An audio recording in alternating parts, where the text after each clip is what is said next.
नमस्कार, बहुत स्वागत है आपका 8 की ताजा खबरों के साथ। मैं हूं रीनू। सबसे पहले शुरुआत करेंगे पेंड्रा की बड़ी खबर के साथ। तीर्थ यात्रियों से भरी बस पलटी। अयोध्या से रायपुर जा रही थी यात्री बस और इसी दौरान हादसे का शिकार हो गई। गौरेला के लालपुर के पास हादसा हुआ। घायलों को जिला अस्पताल भर्ती किया गया है।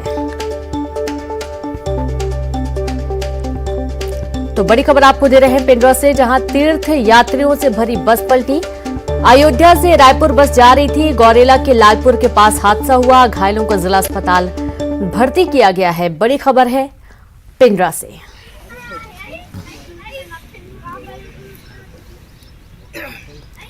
तो यात्रियों से भरी बस पलटी है। तीर्थ यात्री हैं जो कि अयोध्या से रायपुर जा रहे थे और इसी दौरान यह हादसा हुआ है। संवाददाता सुबीर जुड़ गए हैं। सुबीर, कैसे हुआ यह हादसा? आज सुबह गौरेला के लालपुर के पास एक तीर्थ यात्रियों से भरी बस जो अनियंत्रित होकर पलट गई। बस अयोध्या से रायपुर जानी बताई जा रही है, जो तीर्थ यात्रियों से भरी हुई थी। वैसे दुर्घटना में 13 लोगों के साथ एक 3 साल की बच्ची घायल हुई है और बाकी के जो यात्री थे उनको मामूली चोटें आई हैं। बस के पलटने के बाद वहां जो आसपास जो ग्रामीण मौजूद थे उन्होंने यात्रियों को निकाला और उन्हें जिला अस्पताल भिजवाने का प्रबंध किया, जहां सभी घायलों का यात्रियों का अभी इलाज चल रहा है। बस रायपुर के नरेश ट्रेवल्स की बताई जा रही है, जिसमें सुंदर ट्रेवल्स भी लिखा हुआ है। जी घायलों की क्या स्थिति बनी हुई है अभी? जी, घायलों में अभी जो 13 घायल थे उनमें 3 घायलों को अभी बिलासपुर रिफर किया जाना बताया जा रहा है। बाकी सब सारे घायलों की स्थिति अभी सही बताई जा रही। 3 जो घायल है वो थोड़ी गंभीर बताए जा रहे हैं। जी, बहुत शुक्रिया आपका सुबीर जानकारी के लिए। तो देखिए कि 3 गंभीर रूप से घायल बताए जा रहे हैं, बाकी अन्य भी घायल हैं जिन्हें जिला अस्पताल भर्ती किया गया। इलाज जारी है और अनियंत्रित होकर ये बस पलटी। अयोध्या से रायपुर ये बस जा रही थी। और चलिए अगली खबर रायपुर से, जहां आज कांग्रेस का हल्ला बोल। ईडी कार्यालय के बाहर प्रदर्शन। सुबह 10:30 बजे टिकरापारा प्रदर्शन होगा। सभी नेताओं के शामिल होने के निर्देश दिए गए हैं। रायपुर शहर जिला कांग्रेस कमेटी का आरोप है केंद्रीय एजेंसियों का दुरुपयोग कर रहा केंद्र। और जैसा कि आपको मालूम है कि एक बड़े अधिवेशन की तैयारी एक तरफ कांग्रेस की चल रही है और दूसरी तरफ ईडी की कार्रवाई के चलते जो कांग्रेस है वो काफी नाराज है। उनका ये कहना है कि गलत तरीके से परेशान किया जा रहा है। कांग्रेस के जो बड़े चेहरे हैं, बड़े नेता हैं, उनके यहाँ जिस तरीके से ईडी लगातार कार्रवाई कर रही है, पहुंच रही है, तो ईडी कार्यालय के बाहर प्रदर्शन सुबह 10:30 बजे टिकरापारा में प्रदर्शन होना है। सभी नेताओं के शामिल होने के निर्देश दिए गए हैं। रायपुर शहर जिला कांग्रेस कमेटी का आरोप है कि केंद्रीय एजेंसियों का दुरुपयोग कर रहा केंद्र।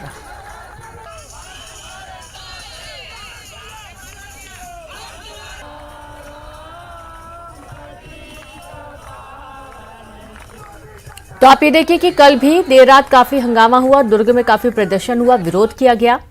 ईडी की कार्रवाई के चलते कांग्रेस में काफी आक्रोश है और संवाददाता ममता जुड़ गई हैं। ममता, ईडी कार्यालय के बाहर प्रदर्शन की तैयारी। आज कांग्रेस का हल्ला बोल होने वाला है सुबह 10:30 बजे।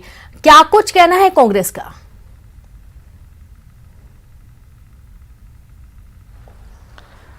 बिल्कुल, देखिए ईडी की कार्रवाई को लेकर कांग्रेस के तमाम जो नेता हैं वो लगातार प्रोटेस्ट कर रहे हैं और आज कांग्रेस का कहना है कि जो राष्ट्रीय महाधिवेशन है उसको जो है प्रभावित करने की कोशिश की जा रही है और उसी के चलते ये तमाम तरह के जो छापे हैं वो मारे जा रहे हैं। और कल इसी को लेकर जहां जहां पर ईडी ने छापे मारे थे वहां पर कांग्रेस के जो नेता हैं उन्होंने प्रोटेस्ट भी किया था और अभी भी आज 10:30 बजे ईडी कार्यालय का घेराव करेंगे और उसके लिए पूरे प्रदेश भर से जो कार्यकर्ता हैं, पदाधिकारी हैं, उन्हें कहा गया है कि वो आए ईडी कार्यालय के बाहर और प्रदर्शन करें। और अगर हम बात करें तो ये जो पूरी कार्रवाई है उसको लेकर एक बड़ी सियासत शुरू हो गई है। कांग्रेस का कहना है कि ईडी जो है वो बीजेपी के कहने पर ऐसा कर रही है और जो बीजेपी है उनका कहना है कि ईडी जो है वो अपने आप में एक स्वतंत्र संस्था है और इसका उसको कोई निर्देश नहीं दिए जाते। उन्हें जहां पर ऐसा लगता है कि यहां पर भ्रष्टाचार हुआ है वहां पर वो छापे मारते हैं।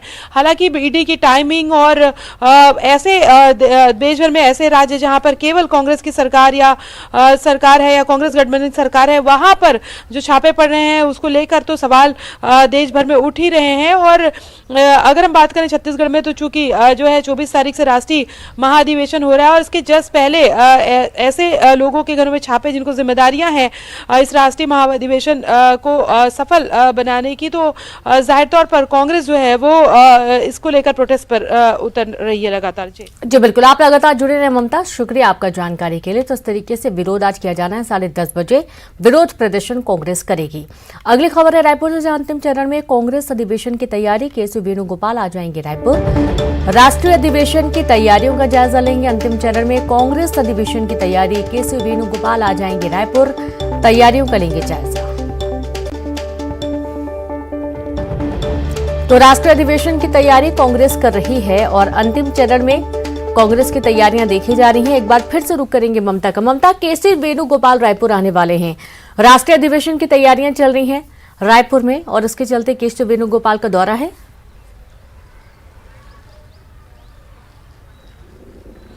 बिल्कुल, देखिए कांग्रेस के राष्ट्रीय महाधिवेशन को लेकर समय बेहद कम बच गया है। आज 21 तारीख है और 24 से महाधिवेशन होगा और इसी के इंस्पेक्शन के निरीक्षण के लिए जो अधिवेशन स्थल है और तैयारियों का जायजा लेने के लिए कांग्रेस के जो प्रभारी महासचिव है केसी वेणुगोपाल, वो रायपुर आएंगे। 9:30 बजे वो बेंगलुरु से वो 9:30 बजे रायपुर पहुंचेंगे, 7:30 बजे बेंगलुरु से रवाना होंगे। सुबह 10 बजे कांग्रेस के जो अधिवेशन स्थल है उसका दौरा करेंगे और उसकी समीक्षा भी करेंगे। मुख्यमंत्री भूपेश बघेल भी जो है इस दौरान साथ में रहेंगे। हालांकि ये जो उनका शेड्यूल जारी हुआ था वो पहले का शेड्यूल था। अभी चूंकि ईडी की जो कार्रवाई जिस तरह से हो रही है उसके बाद ये देखने वाली बात है कि ये जो तमाम उसको और भी क्या किस तरह की जो क्या कोई बैठक होती है और इस आने वाले समय के लिए कोई रणनीति तैयार होती है, ये देखने वाली बात होगी। जी बिल्कुल, बहुत शुक्रिया आपका जानकारी के लिए ममता। तो इस तरीके से देखिए कि क्या रणनीति होगी, किस तरीके की तैयारियां हैं, इसका जायजा लेंगे केसी वेणुगोपाल और आज रायपुर पहुंचेंगे। शिवपुरी में केंद्रीय मंत्री ज्योतिरादित्य सिंधिया ने कमलनाथ की 18 महीने की सरकार पर कड़ा प्रहार करते हुए कहा कि वह उस आजी अम्मा के परिवार के वंशज हैं जिसे जब डीपी मिश्रा ने ललकारा था तो उन्होंने उस सरकार को धूल चटा दी थी और अगर जनता के साथ अन्याय और अत्याचार होगा तो कोई भी सरकार हो या सेवक योद्धा जमीन पर उतरकर उस सरकार को धूल चटा देगा। मैं उस परिवार का वंशज हूं जिस आजी अम्मा ने जब डीपी मिश्रा ने ललकारा था तो डीपी मिश्रा की सरकार को धूल चटा दी थी। और अगर कोई भी सरकार मेरे जनता के साथ वादा खिलाफी करे, कोई भी सरकार मेरे जनता के साथ अन्याय करे, कोई भी सरकार सपना दिखाकर साकार करने के बजाय अपने पॉकेट को भरे, तो ये आपका सेवक और आपका योद्धा जमीन पर उतर के या तो उनको धूल चटा देगा या अपने आप समाप्त हो जाएगा। और खबर भोपाल से, जहां इंदौर के पब्लिक ग्रीन बॉन्ड की आज होगी लिस्टिंग। आज एनएसई में होगा लिस्टिंग।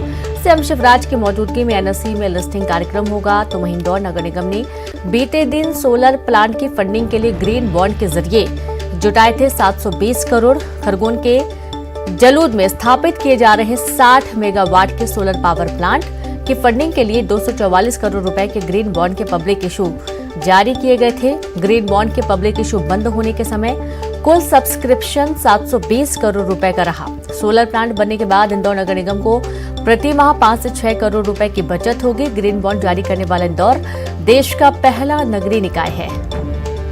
भोपाल के कुशाभाऊ ठाकरे हॉल में होगा कार्यक्रम। और चलिए सीधे रुक करेंगे, संवाददाता अरुण जुड़ गए हैं। अरुण, इंदौर के पब्लिक ग्रीन बॉन्ड की आज लिस्टिंग होने जा रही है, पूरी जानकारी दें।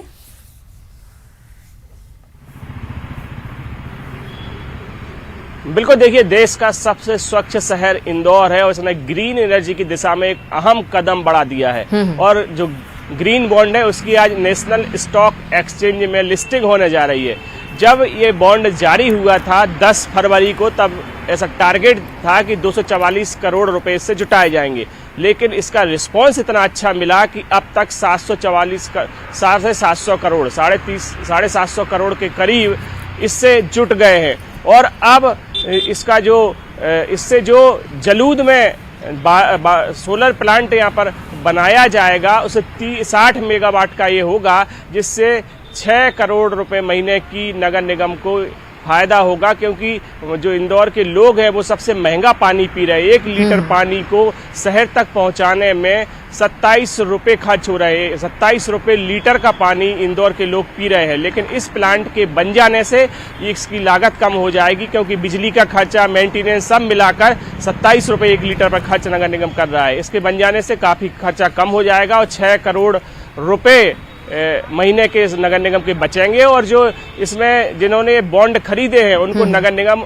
8.44% ब्याज देगा। ये भी सबसे ज्यादा ब्याज होगा। ईपीएफ पीएफ से भी ज्यादा ब्याज नगर निगम देगा, इसलिए इसका इतना अच्छा रिस्पांस मिला है इस ग्रीन बॉन्ड का। बिल्कुल, बहुत शुक्रिया आपका अरुण तमाम जानकारी के लिए। तो इस तरीके से आप देखिए कि आज इसकी लिस्टिंग होगी और आज एनएसई में लिस्टिंग की जानी है। सीहोर के कुबेरेश्वर धाम में आए श्रद्धालुओं की मौत का सिलसिला लगातार जारी है। शिव पुराण कथा के दौरान 5वें दिन 2 मौतें दर्ज हुई और इनमें एक महिला श्रद्धालु और एक ड्यूटी पर तैनात पुलिस का आरक्षक शामिल है। उत्तर प्रदेश के झांसी की रहने वाली 40 साल की पूनम सिंह अपनी मां एवं बहन के साथ कुबेरेश्वर धाम में पंडित प्रदीप मिश्रा की कथा सुनने आई थी और दोपहर में तबीयत खराब हुई और जिला अस्पताल उसे मृत घोषित कर दिया गया। बताया जा रहा है कि मृतका किडनी की बीमारी से ग्रस्त थी, तो वहीं धाम में ड्यूटी कर रहे प्रधान आरक्षक श्याम मीणा की हार्ट अटैक आया और उन्हें जिला अस्पताल भर्ती किया गया, जहां डॉक्टरों ने उन्हें मृत घोषित कर दिया।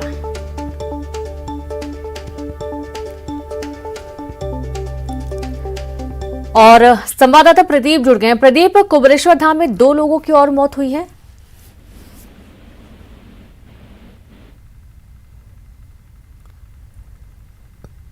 प्रदीप, आप मुझे सुन पा रहे हैं? पूरा मामला बताएं। 2 लोगों की और मौत का मामला सामने आया है। मैं ये कहना चाह रहा था कि जो दीनहीन लोग हैं, जो रुद्राक्ष की प्राप्ति की कामना में कुबेरेश्वर धाम सीहोर पहुंचे हैं, ये इन्हीं लोगों में से जो झांसी की थी, जिनकी किडनी फेल थी, उनकी मौत वहां कथा स्थल पर हुई थी। इसके बाद उनको स्क्वाड के माध्यम से वहां लाया गया या मदद किया गया। ठीक इसी प्रकार जो इंदौर के थाने से श्याम मीणा की जो ड्यूटी लगाई गई, चूंकि पूरे मध्य प्रदेश के आसपास के थानों के तमाम लोग यहाँ पर ड्यूटी करने के लिए पुलिस के आए हैं, उन्हीं में इनकी मौत हुई। इस प्रकार ये 4थी मौत कुबेरेश्वर धाम के परिसर में हुई है और चूंकि बहुत बड़ी संख्या में वहां पर भीड़ है और उस तरह से जो मौतें हो रही हैं, ये भी अपने आप में कई तरह के सवाल उठा रही हैं। जी जी, शुक्रिया आपको प्रदीप जानकारी के लिए। तो आप देखिए कि कुबेरेश्वर धाम में 2 लोगों की मौत हुई, एक महिला और साथ ही एक प्रधान आरक्षक श्याम मीणा की हार्ट अटैक से मौत की बात सामने आई है। खबर मुरैना से, जहां बड़े भाई के मर्डर के गवाह छोटे भाई की भी हत्या की गई। पुरानी रंजिश को लेकर 55 साल के गब्बर सिंह पर फायरिंग हुई। मुरैना अस्पताल में हुई गब्बर सिंह की मौत। क्यालारस थाना के पचेखा गांव में सोमवार को घटना हुई। 2020 में गब्बर के बड़े भाई पद्म सिंह की भी हत्या हुई थी। जमीन विवाद में हुई थी पद्म सिंह की हत्या। 2020 के हत्याकांड का एक आरोपी जेल में, दूसरा है फरार। और संवाददाता सुशील जुड़ गए हैं। सुशील, पूरा मामला बताएं। जो गवाह था उसकी भी हत्या कर दी गई पूरे विवाद में, जमीन का पूरा विवाद बताया गया है। बिल्कुल, देखिए, अगर इस घटना की बात करें तो इसमें साल 2020 की घटना का जिक्र करना जरूरी है। साल 2020 में केलारस थाना क्षेत्र के पछेका गांव में पदम सिंह सिकरवार नाम के एक अधेड़ शख्स की हत्या हुई थी। इनकी गोली मारकर हत्या की गई थी। जमीन को लेकर विवाद हुआ था। इस मामले में एक आरोपी जेल में है, वहीं दूसरा आरोपी फरार है। पदम सिंह की हत्या में ही उनके छोटे भाई गब्बर सिंह सिकरवार मुख्य गवाह थे और कल दोपहर के वक्त गब्बर सिंह की भी पछेका गांव के पास ही लोगों ने गोली मारकर हत्या कर दी है। 3 गोलियां गब्बर को लगी, जिसके चलते उन्हें घायल हालत में मुरैना जिला अस्पताल लाया गया था, जहां डॉक्टरों ने उन्हें मृत घोषित कर दिया। शाम के वक्त पुलिस ने इसमें अज्ञात लोगों के खिलाफ FIR दर्ज कर ली है 302 की। गब्बर सिंह चूंकि इस जमीन विवाद में अपने बड़े भाई की हत्या का मुख्य गवाह भी था और यही वजह है कि ये रंजिश लगातार चली ही आ रही थी। तो जमीन विवाद को लेकर रंजिश में पहले 2 साल पहले पदम सिंह की हत्या हुई, उसके बाद कल गब्बर सिंह की भी इसमें हत्या कर दी गई है। पुलिस अब आरोपियों की तलाश में जुटी हुई है और पुलिस का कहना यही है कि जमीन विवाद के चलते ही संभवतः ये हत्या हुई है, क्योंकि 2020 के हत्याकांड में गब्बर सिंह मुख्य गवाह थे। बिल्कुल, बहुत शुक्रिया आपका सुशील जानकारी के लिए। तो 2020 में गब्बर के बड़े भाई पद्म सिंह की हत्या हुई थी और उसमें ये मुख्य गवाह थे, जिनकी हत्या एक बार हत्या का मामला सामने आया है। और अगली खबर है जहां देश भर में एनआईए की बड़ी कार्रवाई, गैंगस्टर सिंडिकेट के खिलाफ एक्शन लिया गया। गैंगस्टर नीरज बवाना, लॉरेंस बिश्नोई के खिलाफ कार्रवाई की गई। बड़े गुर्गों के खिलाफ भी बड़ी कार्रवाई हुई। 70 से ज्यादा लोकेशन पर चल रही है छापेमारी। गैंगस्टर कुलविंदर के ठिकाने पर छापेमारी। लॉरेंस बिश्नोई के बेहद करीबी हैं गैंगस्टर कुलविंदर। आरोपी कुलविंदर है अंतर्राष्ट्रीय स्तर का ड्रग्स रैकेट माफिया। राजस्थान समेत कई राज्यों में गैंगस्टर्स के ठिकानों पर रेड, सिंडिकेट के खिलाफ दर्ज मामले, ताबड़तोड़ छापे पड़ रहे हैं।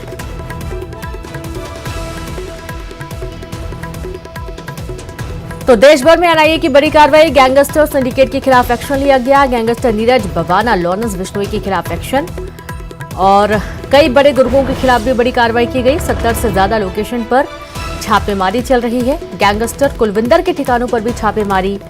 लॉरेंस बिश्नोई के बेहद करीबी हैं गैंगस्टर कुलविंदर। और संवाददाता शंकर आनंद जुड़ गए हैं। शंकर, गैंगस्टर सिंडिकेट के खिलाफ एक्शन लिया गया, एनआईए ने बड़ी कार्रवाई की देश भर में। हाँ, निश्चित रूप से देखिए ये बहुत बड़ी कार्रवाई है, क्योंकि गैंगस्टर का कई राज्यों में जो आपस में कनेक्शन होता है, तो किन किन लोगों के साथ में किस तरह का कनेक्शन होता है, किस तरह से इस गैंगस्टर को आगे बढ़ाने में ये वो लोग मदद करते हैं, तो उस नेटवर्क को ध्वस्त करने के लिए आज ये ऑपरेशन को अंजाम दिया जा रहा है। इसके साथ ही इस गैंगस्टर का आर्म्स डीलिंग और इसके साथ ही जो कहा जा सकता है कि ड्रग्स माफियाओं के साथ में किस तरह से कनेक्शन है, यानी नार्को टेररिज्म से कैसे पैसे उगाही की जाती है, आर्म्स डीलिंग करके कैसे पैसे उगाही की जाती है, तो ये मामला भी सामने आया था। लिहाजा इस मामले को भी ध्यान में रखते हुए आज सर्च ऑपरेशन किया जा रहा है। तो राजधानी दिल्ली, एनसीआर, पंजाब, हरियाणा, राजस्थान, उत्तर प्रदेश, मध्य प्रदेश और गुजरात जैसे राज्यों में भी सर्च ऑपरेशन को अंजाम दिया जा रहा है। और अगर मध्य प्रदेश की बात करें तो मध्य प्रदेश में विशेष तौर पर उन गैंगस्टर और उसके गुर्गों और इसके साथ साथ आर्म्स डीलर्स के खिलाफ भी कार्रवाई की जा रही है, जो वहां पर अवैध तौर पर हथियारों का निर्माण करके उसके बाद उस हथियार को इन गैंगस्टर और उसके गुर्गों तक पहुंचाते हैं। तो एक तरह से कहा जा सकता है एक पूरी चेन बनी हुई है, और उस चेन को काटने के लिए, उसको ध्वस्त करने के लिए आज जांच एजेंसी के द्वारा ये कार्रवाई की जा रही है। तो 70 लोकेशन पर सर्च ऑपरेशन सुबह 5 बजे ही प्रारंभ। जी बिल्कुल, बहुत शुक्रिया आपका जानकारी के लिए शंकर। और खबर नारायणपुर से, जहां पर नारायणपुर में माओवादियों का उत्पात, ओछा मार्ग पर नक्सलियों का उत्पात। लौह अयस्क से भरी ट्रक में लगाई आग, आमदई खदान से निकला था ट्रक। छोटे डूंगर थाना क्षेत्र का पूरा मामला सामने आया है। तो खबर नारायणपुर से, जहां नारायणपुर में माओवादियों का उत्पात, ओछा मार्ग पर नक्सलियों ने उत्पात मचाया। लौह अयस्क से भरे ट्रक में आग लगा दी।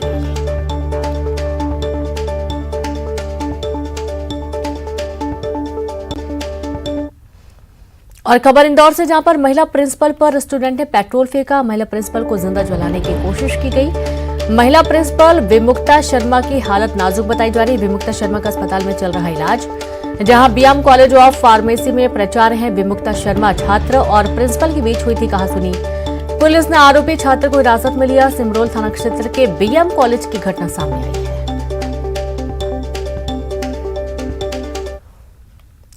और खबर इंदौर से, जहां महिला प्रिंसिपल पर स्टूडेंट ने पेट्रोल फेंका। महिला प्रिंसिपल को जिंदा जलाने की कोशिश की गई। महिला प्रिंसिपल विमुक्ता शर्मा की हालत काफी नाजुक है। विमुक्ता शर्मा का अस्पताल में इलाज जारी है। बीएम कॉलेज ऑफ फार्मेसी में प्राचार्य विमुक्ता शर्मा। छात्र और प्रिंसिपल के बीच कहासुनी हुई थी, जिसके बाद ये पूरा घटनाक्रम हुआ है। और अब बात रायपुर से बड़ी खबर की। बोर्ड परीक्षा को लेकर आज से हेल्पलाइन नंबर शुरू। 10:30 बजे से 5:30 बजे तक कर सकते हैं कॉल। परीक्षा से जुड़ी समस्याओं का समाधान होगा। हेल्पलाइन नंबर पर विषय विशेषज्ञ रहेंगे मौजूद।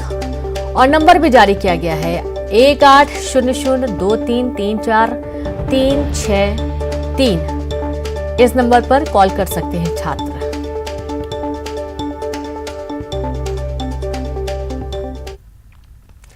और अब खबर कटनी से, जहां जिला अस्पताल के प्रसूति वार्ड में लगी आग। वार्ड में अफरा तफरी का माहौल रहा। शॉर्ट सर्किट से आग लगने की बात सामने आ रही है। खबर कटनी से है, जहां जिला अस्पताल के प्रसूति वार्ड में आग लग गई। शॉर्ट सर्किट से आग लगने की बात सामने आई है। देर रात पूरा घटनाक्रम हुआ। आग को बुझाने के तमाम प्रयास किए गए। वार्ड में अफरा तफरी का माहौल रहा। हालांकि इसमें कोई भी जनहानि की खबर नहीं आई है। गनीमत ये रही कि सभी लोग सुरक्षित हैं, लेकिन आग कैसे लगी है ये फिलहाल जांच का विषय है। आशंका ऐसी है कि शॉर्ट सर्किट की वजह से आग लगी है।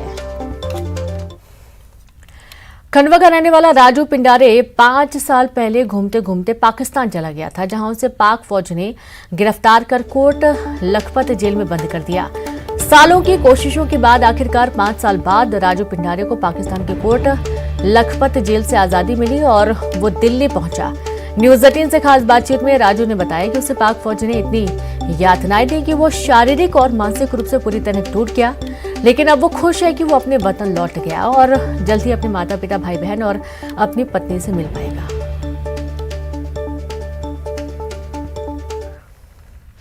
और अब बात भोपाल से बड़ी खबर की। एमपी में मौसम के तेवर गर्म हो रहे, दिन में धूप की चुभन से परेशान हो रहे लोग। राजस्थान और गुजरात की तपिश का असर मध्य प्रदेश में भी देखा जा रहा है। कई शहरों के तापमान में इजाफा हुआ। दिन और रात के तापमान में बड़ा अंतर देखने को मिल रहा है। भोपाल में पारा 34 डिग्री के पार पहुंचा। प्रदेश के 18 जिलों में तापमान 34 से 37 डिग्री के बीच। राजगढ़ में 37.5, दमोह में 36.5, धार में 36.3, रतलाम में 36.2, सिवनी 35.3, खंडवा में 35.1, खरगोन में 35 डिग्री तापमान दर्ज किया गया। तो रात के तापमान में भी कई शहरों में गिरावट देखी जा रही है। कई शहरों में 1 से 2 डिग्री माफ कीजिएगा जो तापमान है वो बढ़ा हुआ नजर आया। अगले 1 हफ्ते तक इसी तरह के मौसम का मिजाज बना रहेगा। और संवाददाता वासु चौरे जुड़ गए। वासु, अब मध्य प्रदेश में मौसम के तेवर गर्म होने लगे हैं। बिल्कुल, देखिए पूरे मध्य प्रदेश में जो है अब कहीं ना कहीं थोड़ी तपन महसूस होने लगी है और खास तौर पर अगर डे टाइम में देखा जाए यानी कि 10 बजे से लेकर दोपहर को 4 बजे तक जिस तरीके से तापमान में बढ़ोतरी का सिलसिला होता है और जब दिन का पीक टाइम रहता है यानी कि 1 से 2 बजे के बीच में, तब सबसे ज्यादा जो तपन है वो महसूस की जा रही है। और इसके पीछे का कारण मौसम वैज्ञानिक ये बता रहे हैं कि राजस्थान और गुजरात की ओर से यानी कि जो डेजर्ट एरियाज हैं इन स्टेट्स के, वहां से जो गर्मी आ रही है, जो गर्म हवाएं आ रही है, उसका ये असर है कि अब मध्य प्रदेश में तापमान में लगातार गिरावट हो रही है। और ऐसा कोई मौसम भी सक्रिय नहीं है जिसके चलते तापमान में गिरावट हो। तापमान में लगातार जो बढ़ोतरी का सिलसिला है वो जारी है, वो देखने को मिल रहा है। भोपाल में भी तापमान जो है वो 33-34 डिग्री के आसपास अधिकतम पहुंचने लगा है। और वहीं ऐसा ही सूरत हाल जो है वो मध्य प्रदेश के कई अन्य और जिलों में बना हुआ है। इससे एक बात तो तय है कि फरवरी जाते जाते मध्य प्रदेश में गर्मी के सीजन का आगाज जो है वो हो सकता है और मार्च के महीने में अच्छी खासी गर्मी पड़ने का अनुमान है। वही गर्मी का जो सीजन है वो मई जून तक अपने पीक पर रहेगा, यानी कि इस बार जो गर्मी है उसकी शुरुआत ये कहा जा सकता है कि अपने ठीक समय पे हो गई है। अमूमन इसी तरीके का मौसम जो है वो फरवरी से शुरू हो जाता है, लेकिन जो तापमान है वो सामान्य से 3 से 4 डिग्री ऊपर भी बना हुआ है, जिसके चलते मौसम वैज्ञानिक कह रहे हैं कि लंबे गर्मी के सीजन का सामना लोगों को करना पड़ सकता है और इस दौरान अपनी सेहत का भी विशेष ध्यान रखने की जरूरत होगी, क्योंकि फिलहाल ऐसा कोई सिस्टम नजर नहीं आ रहा है जिसके चलते तापमान में कुछ गिरावट हो या तापमान बैलेंस होता हुआ नजर आए। तो लोगों को अब गर्मियों के लिए तैयार रहना चाहिए और उस हिसाब से अपनी सारी तैयारियां रखनी चाहिए। बहुत शुक्रिया आपका वासु तमाम जानकारी के लिए। तो इस तरीके से अब गर्मी ज्यादा होने लगेगी। अगले 1 हफ्ते तक ऐसे ही अनुमान मौसम विभाग ने जताए हैं। रीवा से खबर है, रेवांचल एक्सप्रेस में आग की अफवाह से हड़कंप मच गया। जनरल बोगी में आग की अफवाह पर मची भगदड़। बोगी में मौजूद फायर सिस्टम की पिन से की गई छेड़खानी। फायर सेफ्टी से निकली गैस को लोगों ने समझा आग और धुआं। आग की अफवाह फैलते स्टेशन में भगदड़ मच गई। रीवा रेलवे स्टेशन पर कल देर रात की घटना है। रीवा से रानी कमलापति स्टेशन को जा रही थी ट्रेन और इसी दौरान रेवांचल एक्सप्रेस में आग की अफवाह से हड़कंप मच गया। तो काफी अफरा तफरी का माहौल रहा। जनरल बोगी में आग की अफवाह पर मची भगदड़। बोगी में मौजूद फायर सिस्टम की पिन से किसी ने छेड़खानी कर दी थी। फायर सेफ्टी से निकली गैस को लोगों ने आग समझ ली, आग का धुआं समझ लिया और उसके बाद अफवाह के चलते स्टेशन में भगदड़ मच गई।